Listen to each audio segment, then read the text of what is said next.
Today I'd like to talk to you about a graphics design tool I'm using in my business all the time to get all my graphics needs met.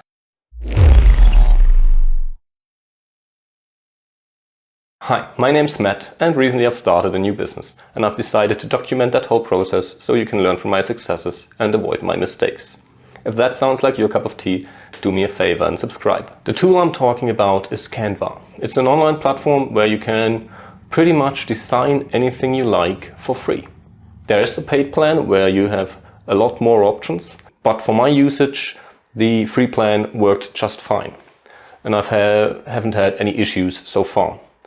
I've designed brochures, I've designed flyers, I've designed web images, I've designed infographics, I've designed all my YouTube thumbnails with it. Friends of mine designed their whole curriculums and so forth with it. There's really anything you can't do design-wise with Canva. In the past I've always relied on GIMP or Photoshop or Adobe Illustrator to get all this done.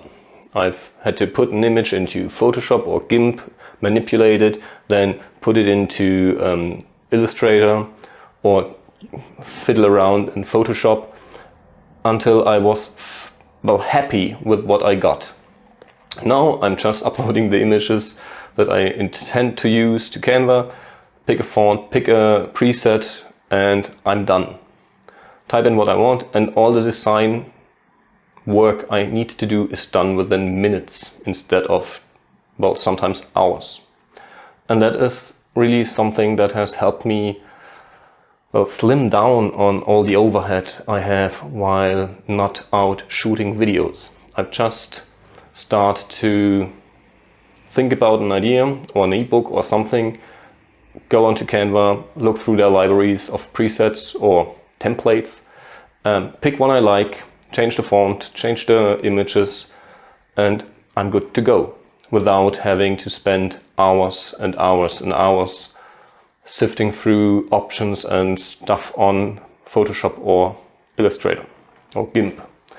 And therefore, if you need flyers or ebooks or any sort of document that needs to be visually appealing, and you don't want to spend money on a designer, you don't want to spend time learning and using Photoshop or Illustrator or GIMP or any of this other software that's out there, give Canva a try. It really is the best design tool I've come across in the last 2 to 3 years. And this is not sponsored, by the way, I'm just using it because I'm really happy about it. So if you want to design something, check it out. And if you have another great online solution for design work, please let me know in the comments. I'm always on the lookout for great tools I can use in my toolkit to make my life a bit easier. With that being said, thanks for watching. Have a great one.